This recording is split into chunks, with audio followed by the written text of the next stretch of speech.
Welcome to the Brown County Hour. Coming to you from the legendary Hills of Brown, where the plum purple haze, the one nature herself drapes over the hills and hollers, inspires local characters, artists, and nature lovers. It's as though the hills themselves conspire to create a beauty and culture in the heart of Indiana. Sit for a spell and hear the music. Tall tales, true stories, and current goings-on. Brought to you by folks who still know how to sit by a fire in winter and swim buck naked in summer.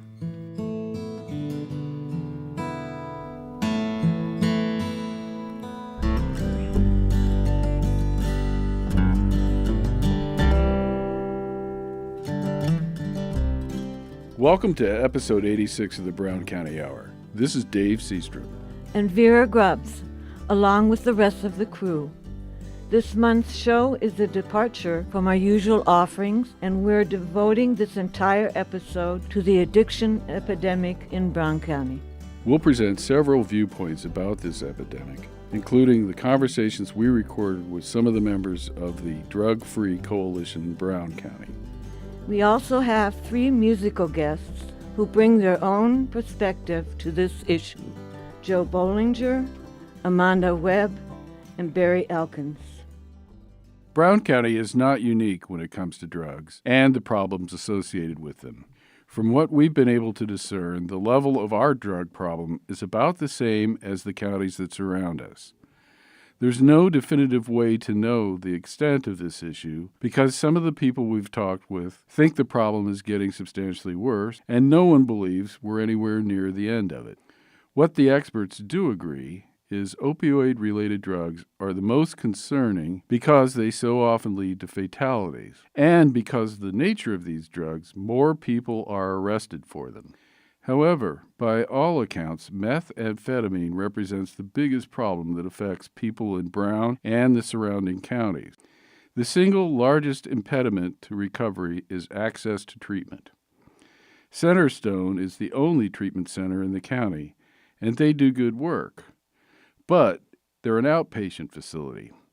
Patients that need full-time care have to travel to another county for treatment. One highly regarded program is available at the Indiana Center for Recovery, which is an inpatient treatment center located in Bloomington. Presently, they only accept private insurance, so there's a financial barrier, and there's the difficulty of finding transportation. According to the sources I contacted, almost all of the crime in Brown County, and probably everywhere else, is in one way or another drug-related.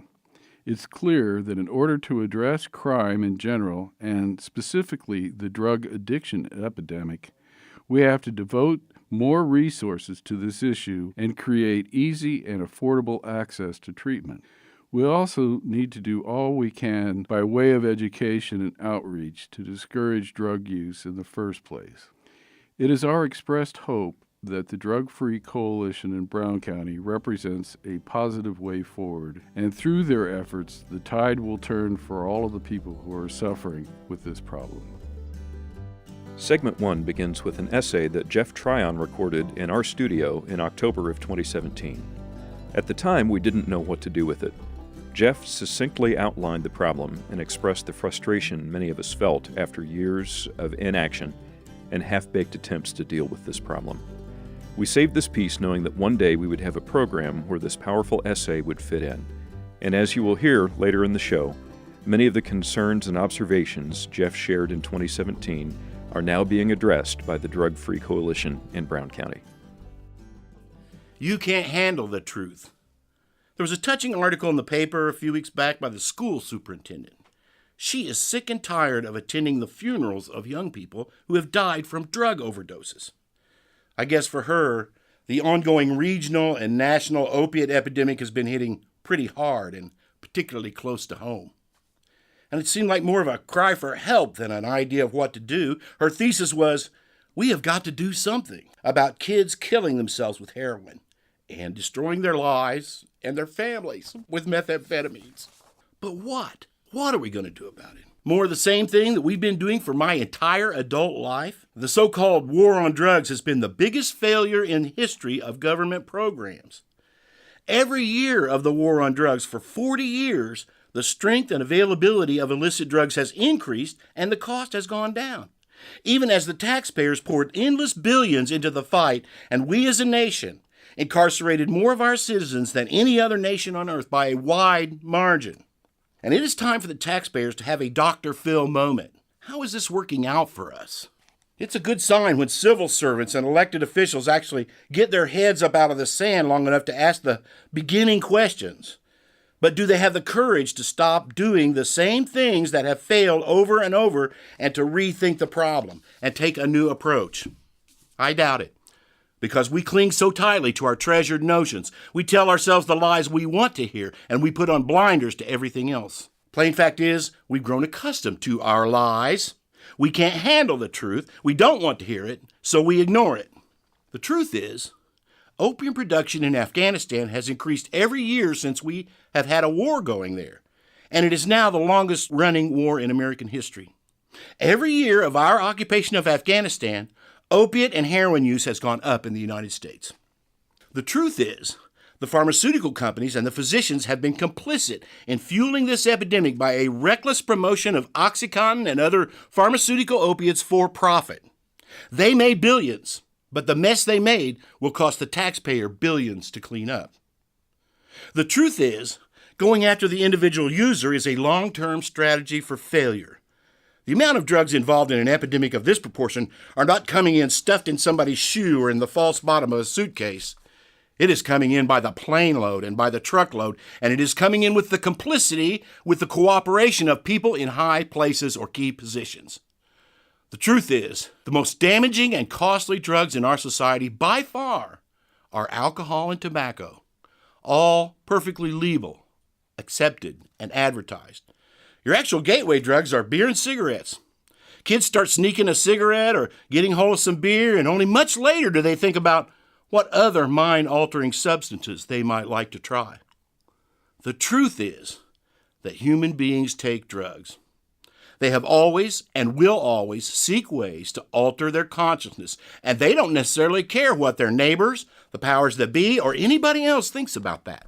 Our current plan here in Brown County is to give over one entire wing of our nearly empty state-of-the-art jail to a drug rehabilitation facility. This is a tacit admission that the main crime problem we have in Brown County is a drugs problem, or crimes fed by drug use. The plain fact is, this drug problem is not a law enforcement problem. It's more of a social, psychological problem. What we need is not more jail cells, but more rehab centers where we treat drug addiction for what it is, not a moral failing, but a medical issue.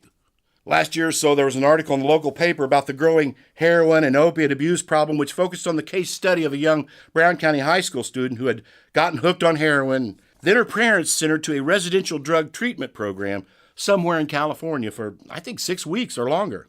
Takes a while, it's a process. What they neatly failed to mention was the cost. Can you imagine what 6 weeks in an inpatient treatment facility costs? So parents and others are faced with a situation where they know their teenager is veering off course, but what can they really do about it? There are no treatment options available to them. We're faced with a situation where the well-off addicts go to an out-of-state rehab center to be treated for an illness, and their poorer classmates and fellow junkies go off to the jail, where we hope they will learn their lesson about breaking the law.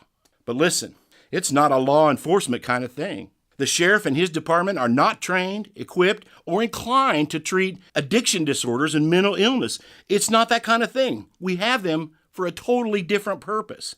You have to choose to be healthy. You have to choose not to use drugs today. People who are incarcerated tend to go along with the program. They do really good until they get out, then they fall back into their old habits, and soon they are back in the custody of Brown County once again. At what point in that revolving door runaround do they get some kind of actual medical, psychological help? It's a mental wellness issue. It's a mental health issue, and we've got to deal with it with the tools that work for that kind of a problem. We have a real problem with mental health in this country. Under Reagan, the government closed the mental health hospitals, and most of those people ended up on the street and ultimately, predictably, in jail or prison. So we as a nation made a decision, in effect, to treat mental illness as a crime. It's an education issue, but the foundation of this educational outreach has to be honesty, because kids are well aware when they are being lied to. They know a double standard when they are experiencing it. One last truth you can't handle. It's the media, stupid. Kids do what they see on TV or the internet. Media is a lot more powerful and a lot more dangerous than anyone seems to understand. There's a book called The Plug-In Drug. It's about how people are actually physically addicted to the bandwidth they're receiving from their TVs and computer screens. You can put them on an EKG and watch physiological changes when they begin to fall under the spell of the one-eyed monster. But, like drugs, TV is here to stay. It is always with us. So maybe we had better think a little more carefully about how we use it and what we use it for, about what messages we are sending and who is receiving them. So the something that we have to do about these kids killing themselves with heroin is to change the way we think about and deal with these kinds of problems. We need to admit once and for all that the drugs issue is not a military or law enforcement type issue. And we need to root out corruption in the military and judiciary that looks the other way and takes money from drug lords and gangsters. We need to hold pharmaceutical companies and physicians accountable for their actions and change the way that whole system is operated.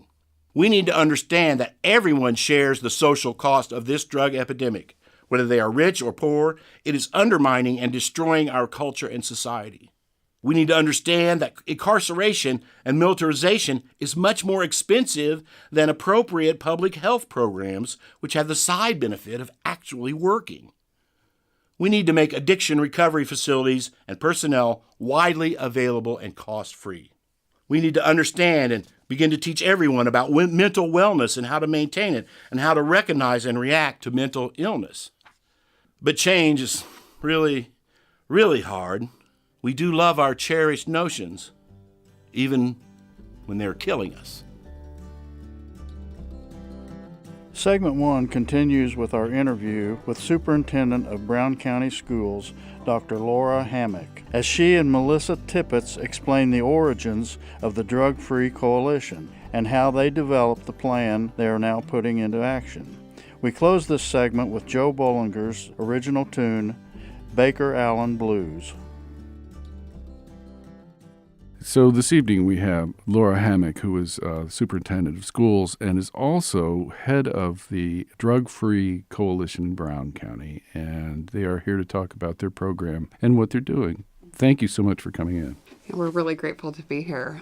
This is a wonderful opportunity to help spread really the work and the message that the Drug Free Coalition has sort of taken on over the last few years. This group has traditionally been the local coordinating council, which every county has one, for our community. And that work was focused with our energies towards combating drug, alcohol, substance abuse issues that have been an issue across our county. But really, over the last few years, once the local coordinating council morphed into the Drug Free Coalition, our efforts were really incentivized from profound issues of concern that have been plaguing our community. So lots of organizations pulled together and decided that we wanted to be named the Drug Free Coalition because it had more intentionality and focus. And we wanted to be very strategic in the way in which we went about sharing information, collaborating, learning, and then hopefully growing and allowing for the community to grow as well. I'm just so excited that this huge issue is finally being addressed. Yeah. And so give us the bare bones of what it is you are doing. So our group is a lovely representation of organizations from across the community. The schools are obviously at the table, and we have groups that represent mental health, health and wellness, law enforcement, juvenile justice, probation. We have really incredible energy coming from every platform across the community. And we were realizing that we would come together on a monthly basis and sit around the table, and we were all had kind of a shared passion and a shared mission, but we weren't necessarily moving in a direction to kind of be able to measurably say that something was happening. And I really appreciate Chuck Yeager, a community member, who kind of pulled our group together to say that we need to be very intentional with the work that we're doing, and we need to start measuring what we're doing so that we can really celebrate the success and then kind of also analyze where there might be gaps and things that we need to fill in. So we have 3 groups are working in a strategic direction. The group that I chair is Prevention and Education. Melissa chairs the Treatment and Supports subcommittee, task force, if you will. And then we have a law enforcement task force. And these groups are intending to achieve the goals of a strategic planning weekend that the group engaged in. And so our efforts are just really trying to be measurable and focused and objective so that we can realize some real success in the end. Well, Melissa, why don't you talk about what you do? Yes, I'm the chair of the Treatment and Support Subcommittee, and we meet, every month aside from the Drug Free Coalition, and we've been working on a few different things, such as helping people to get into treatment faster. We've been working in the jails a little bit, trying to figure out how to, help people go from jail to treatment. We've been working on getting naloxone in the community. That's something that, Jennifer does a lot with the health department. We've been working on a Brown County resource guide to help people know where to go and get treatment because, for even myself as a mental health professional, it can be very overwhelming with what insurance does this place take? Beds are full, where do I go? So we're, trying to make that easier for people to, know where to go if they or a loved one needs help. Well, there you go, because that's really it, isn't it? I mean, you're released from jail, you've got nowhere to go, you're out on the streets, you call your old friends, and you're back on the Ferris wheel again, right? Yeah. So what a remarkable development this is, and all of us want to see this succeed. Thank you so much for sharing this information and coming in this evening. Thank you. Thank you.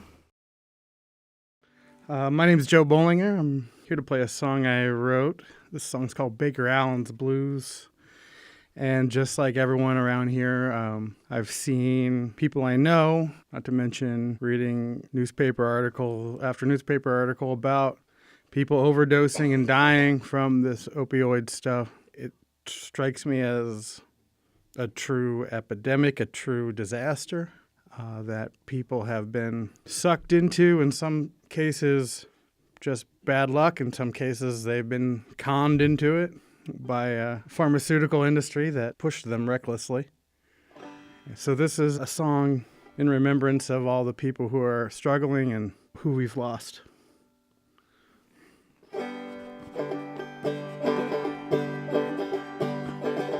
Baker Allen, child of the Midwest, just another Rust Belt Hoosier, Okie Buckeye like the rest. Never was the worst kid, by no means was the best. Never made the honor roll, never failed a test. His father was a teacher, his mother was a nurse. By the age of 17, he was stealing from her purse. Baker Allen, how'd it come to this? I remember when you were a child, never had been kissed, and I'll pray to the Lord above you'll never suffer harm. With that monkey on your back and that needle in your arm. Baker had a buddy, had a brother named Red, had a run-in with a Chevy and a script for Percocet. Baker's buddy nabbed it and they ran out in the woods. Popped a few and soon he knew he'd never felt this good. It's a national disaster, some Genesis curse. That heroin is terrible, that fentanyl is worse. Baker Allen, how'd it come to this? I remember when you were a child, never had been kissed, and I'll pray to the Lord above you'll never suffer harm. monkey on your back and the needle in your arm. Last time that we saw him down on Rumark Avenue, dope sick as a mother, but he said he had the flu. And he asked me for a favor, help him make it through. $50 for changes like what 25 would do. And I hope he got that medicine, made it through the night. The cops here have Narcan, maybe he's alright. Baker Allen, how'd it come to this? I remember when you were a child, never had been kissed. Pray to the Lord above, you'll never suffer harm. That monkey on your back and the needle in your arm. Baker Allen, son of the Midwest, just another strung out Hoosier, Okie Buckeye like the rest. Every time you kick it, you're a murderer. Have to kill the men you are to save the man you were. And you know that old saying, fight the best you can. If at first you don't succeed, then die and die again. Baker Allen, my heart goes out to you. This burden that you're bearing, only you can carry it through. And I'll pray to the Lord above you reach the other side. Find some happy, boring peace, peaceful, boring life. Find some happy, boring peace and a peaceful, boring life.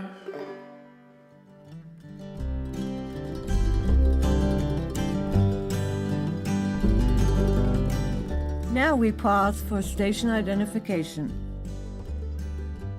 You are listening to the Brown County Hour on volunteer-powered community radio, WFHB, at 100.7 in Brown County, 91.3 and 98.1 in Bloomington, 106.3 in Ellettsville, and online at WFHB.org.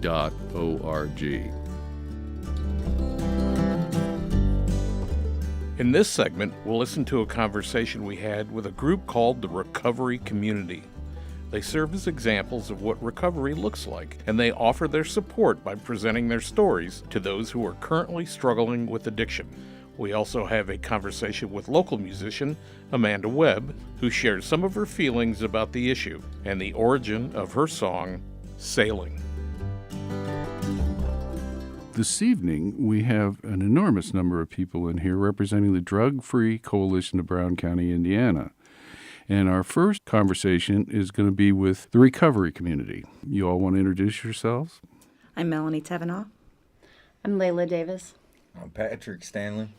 Your name implies that you have some personal experience with all of this. Absolutely. You want to talk about how this fits into the big picture?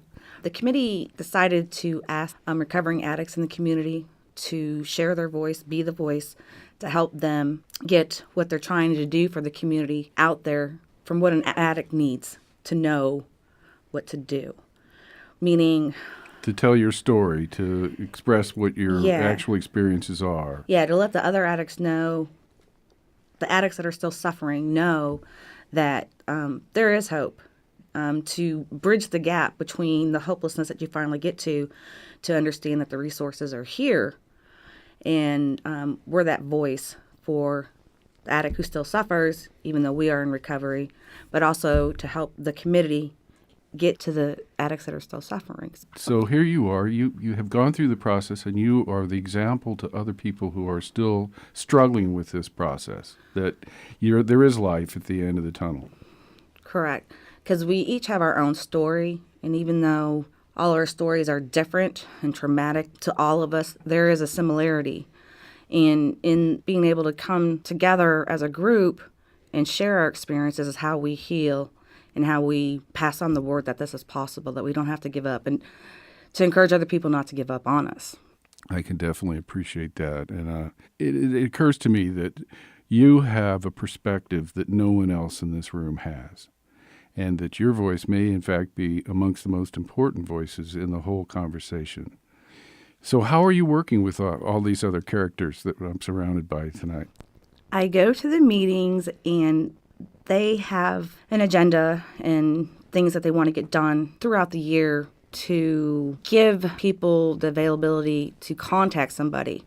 And I think where we come in is it's one thing to get a hold of somebody who needs recovery, but it's another thing to keep them in it, because a lot of times our resources aren't there immediately. I think the example I use is like when an addict is at the bottom, like it says in the literature, it's jail, institutions, or death, that we don't want this to get to the death. But what we want to do is I call it bridge the gap to where we don't lose them. Because a lot of times, say like an addict goes to the emergency room and says, I need help. Well, in my experience, which is what I did, the answer I got was, we can make an appointment in 90 days. And aren't you glad that you just at least made it to the emergency room? As an addict who is still suffering, I didn't have 90 days. I didn't have 9 minutes. So what was I supposed to do for 90 days? Well, I'll tell you what I did in 9 minutes. Why not just go back out and use? So I think the committee is doing a great job trying to make sure that we can get a hold of these people as soon as they do need help, whether it's coming right out of a jail or just coming on their own, or someone that needs help that goes to Centerstone, to keep them in the process and not let them lose hope that, yeah, it's going to take a minute, but that minute's going to be worth it. But we want to keep in contact with them, either, encouraging to go to meetings, encouraging to go to Centerstone, encouraging them to go to church, to do whatever it takes to get them in the process and continue in the process. So in a way, it's you're functioning as like sponsors, similar to how AA operates. Correct. There are several 12-step programs. There's quite a few 12-step programs now, AA being one, NA being one, Celebrate Recovery. There's other support groups too, like Battlefield, that's here in Brown County. So to get them into those groups can help keep them going until they can get the real help. Because a lot of times with addiction, it's not just about the drug, it's actually about a possible mental illness. This is a disease, and just to get people to realize that it is a disease is hard enough, because a lot of times there's stigma that still remains. If you come out and say, hey, I'm a recovering addict, as soon as you hear that word addict, a lot of people are just going to be like, ooh, yeah, you made a bad decision. You get what you deserve. Well, that's the horrible assumption that you have a character flaw. And we all know better now. I mean, this scourge has touched every family, including my own. So, no one's immune. No amount of love prevents it. And you guys are offering a beacon of hope. And I congratulate you on your journey, and thank you so much for what you're doing and trying to make this situation better. Thank you. I mean, it's you supporting us that is making it better. Well, this is so necessary, and I'm glad to see it happening. Thank you so much for coming in. It's my privilege to be speaking with Amanda Webb, and she has written a rather special song that's pertinent to the topic that we're addressing on this particular show, and it's called Sailing. Amanda, you want to pick it up from there and kind of share some of your thoughts? Sure. First, I should talk about what the song's about. It's about being in a relationship with somebody who is an addict.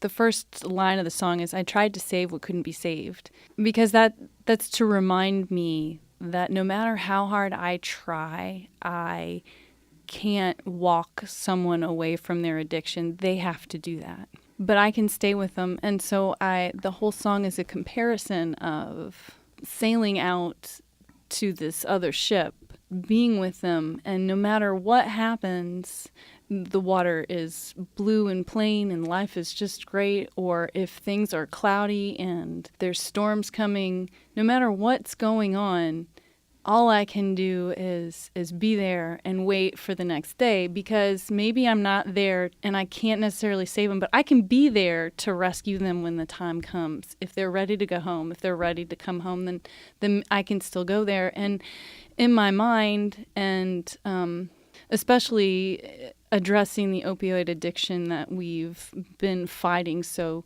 desperately here in Brown County, you don't want to give up.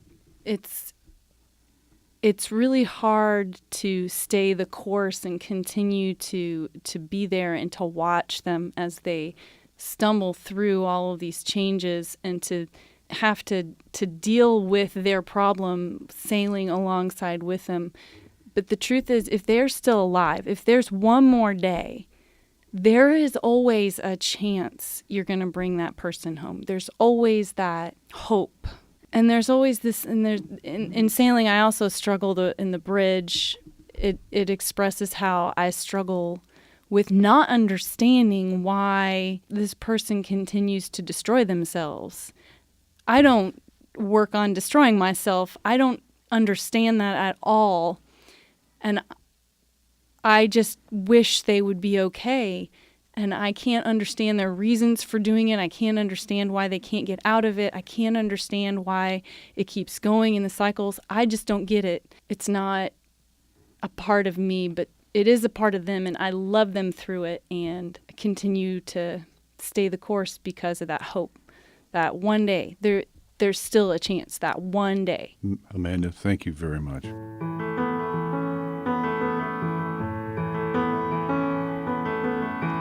I tried to save what couldn't be saved. A broken ship on the horizon. I sailed out there in my pain and kept it company while it sank. The sky was blue, the water plain. I couldn't say what won't be saved.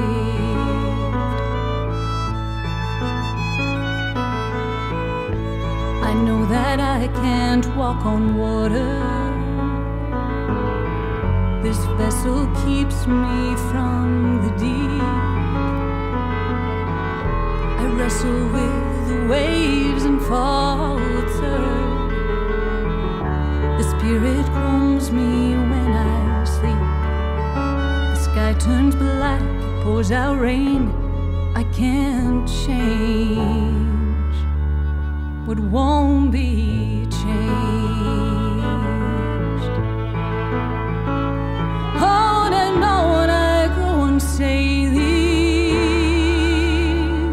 Miles and miles I've still to go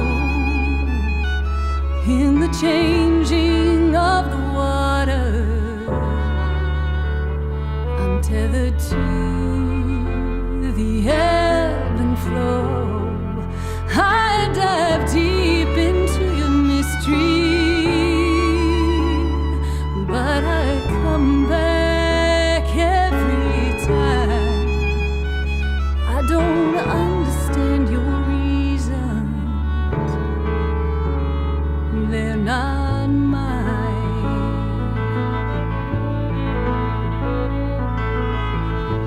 I see a ship on the horizon, broken, sinking, desperate fate.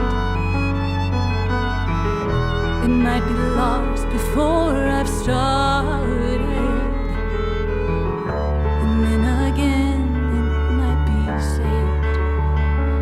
Sky turns red, the water gold. Maybe one day, maybe one day. Maybe one day, maybe one day I'll bring you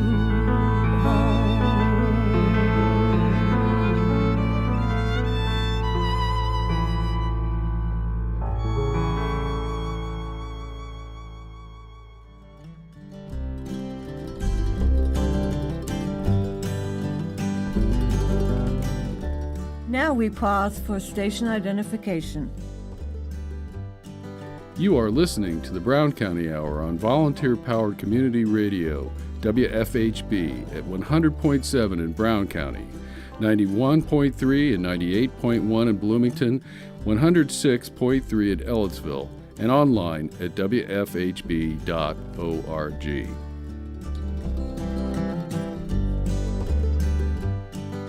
In our final segment, We'll hear our conversation with members of the Drug Free Coalition who are focused on treatment.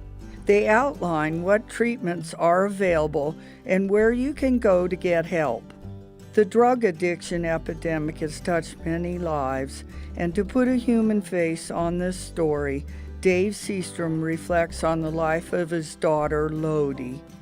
We'll close the show with Barry Elkins performing the John Prine tune, Sam Stone.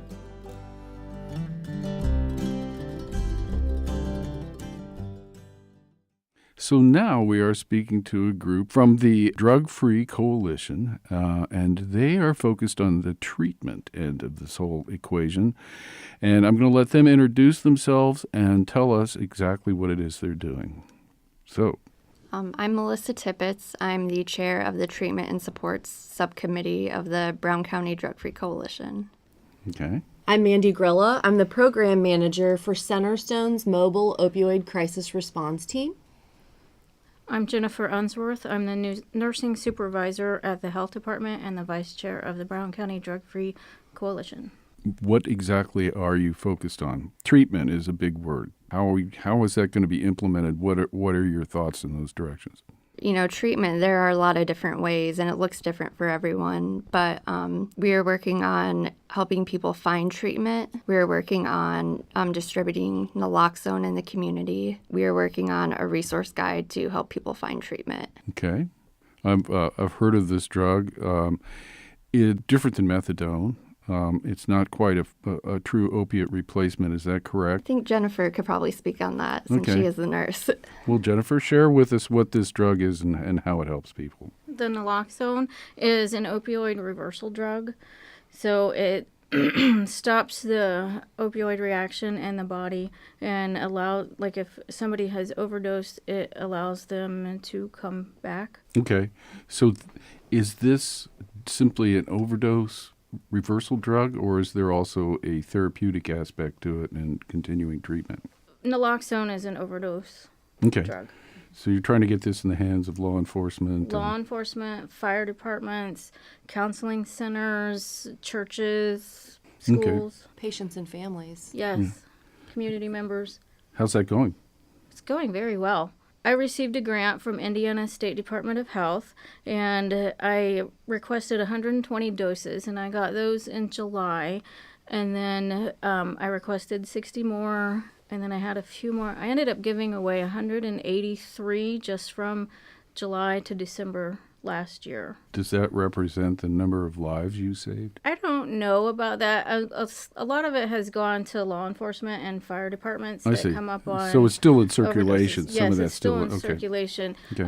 A lot of it has gone to community members and families of addicted ones. Do you have any idea how many doses have been administered? I have no idea. Okay. So in treatment, I've heard of two drugs, methadone and Suboxone. Is that something that you're going to be working with as part of the continuing treatment of these people, or? For that, I believe that we refer out to different agencies that actually do that treatment because it's really sparse in Indiana. Okay. So you're not talking about creating a treatment center, so to speak, in Brown County, or is that something that's in the works? I mean, hopefully, one day that would be amazing. But right now we do have Centerstone that is an outpatient facility. Okay. And Centerstone as an organization is the local community mental health center in Brown County. And Centerstone does provide medication-assisted treatment. Okay. We do provide Suboxone for patients, and we would also prescribe Vivitrol, which is a complete opioid blocker. So that's usually a subcutaneous, once-a-month injection that would block anyone from using. It would block the effects of any opioid that would be taken. So that is something that Centerstone currently offers. And the physicians that have the prescription and the capability of prescribing medication-assisted treatment typically have a higher level of licensure and are required to follow some very strict prescribing guidelines and monitoring. So Centerstone does, we do provide medication-assisted treatment in those two capacities. We do not provide methadone, But there are some methadone clinics that have recently opened in counties as near as Monroe. Okay. Overall, do you feel like you're succeeding in getting these life-saving drugs to the people that need them, that can administer them when the time of crisis comes? Yes. Good. Well, and it's interesting. I mean, this evening we've had various components from the Drug Free Coalition, and I'm impressed that you've formed these different groups, and each of these groups has a focus. And I think that's brilliant, and I really appreciate your coming in and sharing this information. I'm happy to share a little more about the crisis response team if you're interested in please. hearing that. Let's hear that. So an offshoot of what Centerstone offers, and Melissa can probably speak to the continuum of care that's available at Centerstone here in Brown County. But in addition to that, given the fact that Indiana is in kind of the midst of the opioid crisis and we're still considered actively in an opioid crisis, we have received, Centerstone applied for and was awarded 2 grants that I think really do impact your community. And that funding came from 21st Century Cures, and then is being co-managed by the Department of Mental Health and Addictions here in Indiana, along with Centerstone. And the first grant, I think, really complements so well what your recovery group mentioned earlier, is that we do have what we call Peers in the ED. And so that is a program that I manage that has and allows 2 peer recovery specialists, so people who are themselves living in long-term recovery, to be working full-time in the emergency room at both Columbus Regional Hospital and IU Health in Bloomington. So anytime, their goal there is exactly what the peers have already mentioned here tonight, is to instill hope that recovery is possible, that they are living proof. And they typically engage anyone who comes into the emergency room who has received Narcan or has had an opioid reversal, and to just engage with them and talk with them and try and get them engaged in some services right then and there. And that's a real compliment to the opioid crisis response team that I also manage. And that covers 7 counties actually here in Southeast Indiana. We cover Bartholomew, Brown, Lawrence, Jackson, Jennings, Morgan, and Monroe counties. And that team currently consists of about 5 clinicians. Myself as the program manager, we have 3 recovery coaches and a licensed therapist. And so when we receive a referral, such as from the hospital, our peer might call us and say, I've engaged with, this client tonight. She recently experienced an overdose and she's interested in getting help. So we have a recovery coach follow up within the first day or so. We can call the client. One real benefit is that our staff is primarily community-based. So we'll go to the client's home if they don't have adequate transportation, and we engage with them and just try to meet them where they are to find out, are you interested in going to residential? Do you want to consider trying intensive outpatient? So if they're interested in services, then we have them meet with our licensed therapist who does a full comprehensive psychosocial assessment and then gets them engaged to the appropriate level of care. And frequently that is our local Centerstone. Wow, that's incredibly encouraging. How long has this been in place? So our grant began last December, and the first year was completed in, I believe, August. Our current funding runs through April of this year. And so we really went live in April of 2017. Brown County, I would say we've received a handful of referrals, and those referrals have 100% come from the local sheriff's department when they have gone out and utilized the Narcan that the grant that Jennifer worked so hard on getting has provided them. They let us know when they've administered it, and maybe not in every case, but in most cases. And then that really gives us an opportunity to call that client, meet with them at their home, and get them engaged in some services. At Centerstone in Brown County, we have children's services, we have adult services. For adults, we have IOP, which is an intensive outpatient program. We have various therapy groups, individual therapy, family therapy, case management. We have recovery coaches as well as peer recovery specialists, which, are people that have been in recovery for a while. They're helping and, talking to people, going to meetings together. Like the folks we met earlier this evening. Yes. Layla is, we just hired her as a peer recovery specialist. Excellent. Mm-hmm. Well, it sounds like you're trying to develop and are developing a comprehensive plan. I think as an outside observer, and, unfortunately, I know a lot of people who have struggled with this, and they fall through the cracks. And it seems to me what you're trying to do is make sure that doesn't happen. Yes, and, being in a rural area, there are more barriers to people getting treatment. There are a lot of people that don't have internet. There are a lot of people that don't have transportation. So, getting to them and bringing them in is something that we try to focus on, too. One focus of the treatment and supports team is bringing people in a spectrum of providers, doctors, pharmacists, hopefully dentists soon, the health department, all coming together to, work on these issues. Because from what, I understand, a lot of people, they get their first pill from a doctor, and that, can lead to an addiction. So working on how to collaborate and communicate better them is really important. The opioid crisis in general has often been referred to as an iatrogenic crisis, which just is a fancy way of saying it was initiated and began based on physicians' prescribing practices. And so one of the really important pieces of the committee that is so functional and runs so smoothly here in Brown County is really trying to incorporate that cross-collaboration so that our key stakeholders in your community are not siloed, but they're working together for the same mission and goal. Sure. How can we get Narcan? You can stop by the local health department, which is 201 Locust Lane, or you can also get it at Centerstone. They're our partner distribution location. So if you come into the health department to get Narcan, you ask for one of the nurses, and we will give you 1 or 2 doses depending on what you request. We do not take any private information. We are required to train on the administration of the naloxone, which is just a real short training, and then we give a packet of substance abuse facilities, mental health facilities, suicide hotlines, parents of addicted loved ones meetings, and so on. And then you just walk out with your naloxone. Tremendous. Yes, we just wanted to also point out, if you want to get involved in the Brown County Drug Free Coalition, the meeting is held the 3rd Monday of every month at the high school from noon to 2. And the treatment team meeting is the 1st Monday of every month at the Brown County Library from 12:30 to 2 o'clock. Thank you so much.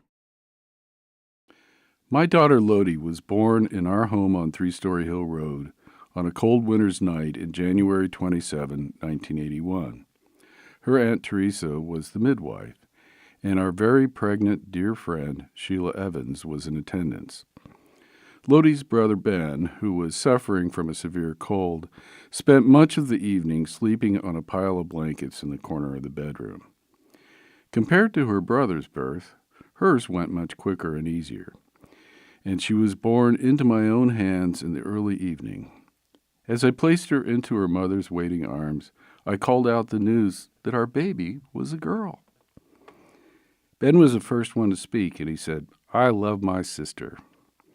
That's how it all began. From the moment she was born, she was loved and cherished. As the years passed, Lodie became the best goodwill ambassador I've ever worked with. The PR value of having her with me was immeasurable. Everywhere we went, people were attracted to this little charmer, and no matter how ugly my truck was at the time, or how gnarly I looked after a day's work, people figured that anyone who could come up with a child like that must be okay. Lodie spent some of the happiest summers of her life at Camp Palawapak. She loved being a pecker, and she made many lifelong friends while roaming the hills and singing around the campfire. Her friends were the most important people in her life. For several years, when she was a teenager, none of the rest of us could use the phone. Years before cell phones, she had the telephone glued to the side of her face. In desperation, we decided to try a new service called Call Waiting, in hopes that we might receive some of our calls. This worked pretty good until Lodie figured out how to talk to 2 people at once. She loved school, and she was given the Girl of the Year award when she was in 6th grade at Helmsburg Elementary. When she attended Brown County High School, she was accepted as a member of the National Honor Society. During her junior year, she became a foreign exchange student and spent a year in Denmark. During this time, I was missing her like crazy, and the phone bills were eating me alive, so I decided to go there and visit. This experience was a real eye-opener for me, and in the months since we had seen each other, she was a new Lodie. She had become a woman of the world, and she exuded confidence and maturity. Early in her college experience, she made the dean's list, and her future seemed assured. But Lodie was always a party girl, and somewhere along the way she had a boyfriend that talked her into trying heroin. He presented the logic that if they only used on the weekends, they wouldn't become addicted. This worked for a while, but after one long weekend, they both woke up sick, and they were hooked. After she broke up with this boy, she managed to kick her habit and was clean for several years. She never let her family know this happened. Recidivism is part of the addiction cycle.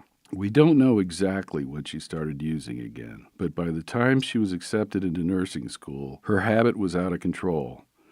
We knew there was something wrong, but we didn't know what it was.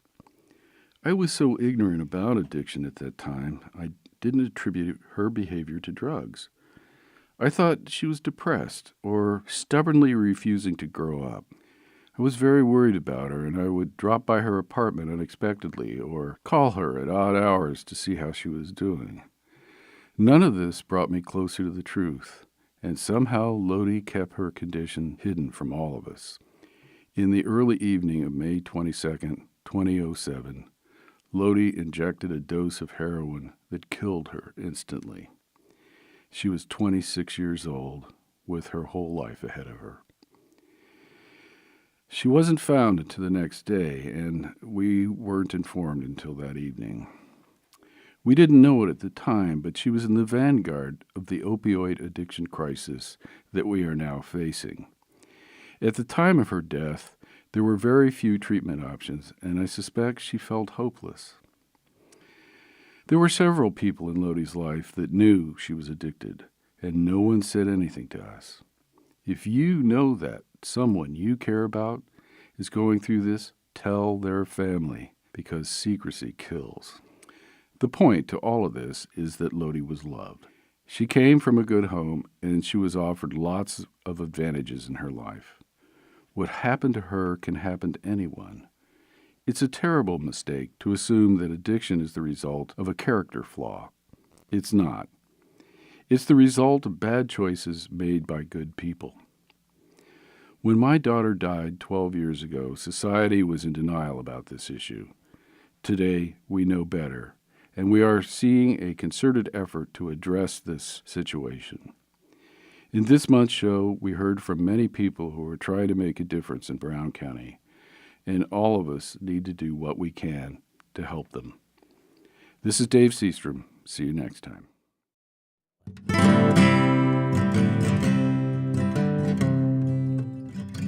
Sam Stone came home to his wife and family after serving in the conflict overseas.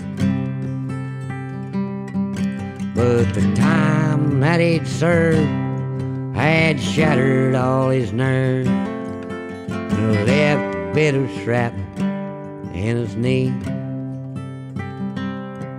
But the morphine eased the pain, and the grass grew around his brain. That gave him all the confidence he lacked. With a purple heart and a monkey on his back. There's a hole in Daddy's arm where all the money goes. Jesus Christ died for nothing, I suppose. Little pitchers have big ears, but don't stop to count the years. Sweet songs never last too long on broken radio. Sam Stone's a welcome home. It didn't last too long. Went to work after he'd spent his last dime. Now Sammy took to stealing when he got that empty feeling with $100 habit with no overtime. But the gold rolled through his vein like 1,000 railroad trains, and it eased his mind in the hours that he chose, while the kids ran around wearing other people's clothes. There's a hole in Daddy's arm where all the money goes. Jesus Christ died for nothing, I suppose. Little pitchers have big ears, don't stop to count the years. The sweet song never lasts too long on broken radio. Centerstone was alone when he popped his last balloon, climbing walls while sitting in a chair. And he played his last request, and the room smelled just like death, with an overdose hovering in the air. It seemed life had lost its fun. There's nothing to be done. Could trade in his house that he bought on GI Bill for a flag draped casket on a local Hebrews Hill. There's a hole in Daddy's arm where all the money goes. Jesus Christ died for nothing, I suppose. Little pitchers have big ears, don't stop to count the years. The sweet song will never last too long on broken radio.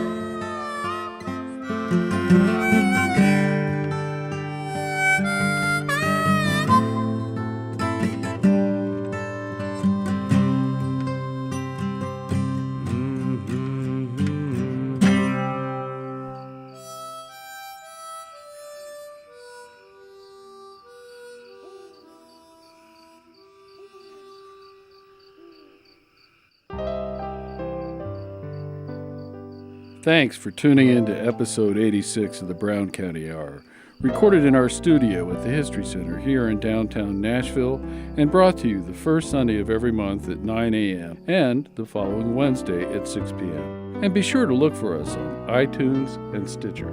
The Brown County Hour is brought to you by a diverse group of folks who believe now more than ever that the world is for everyone.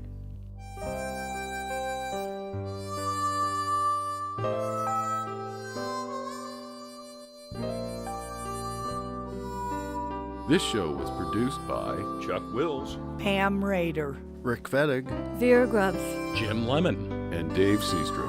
We would also like to thank Slats Klug for our theme music.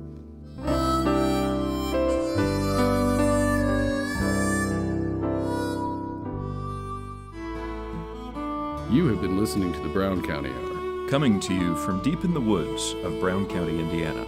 celebrating the arts, culture, and nature that make this such a unique community. Visit us online at browncountyhour.com.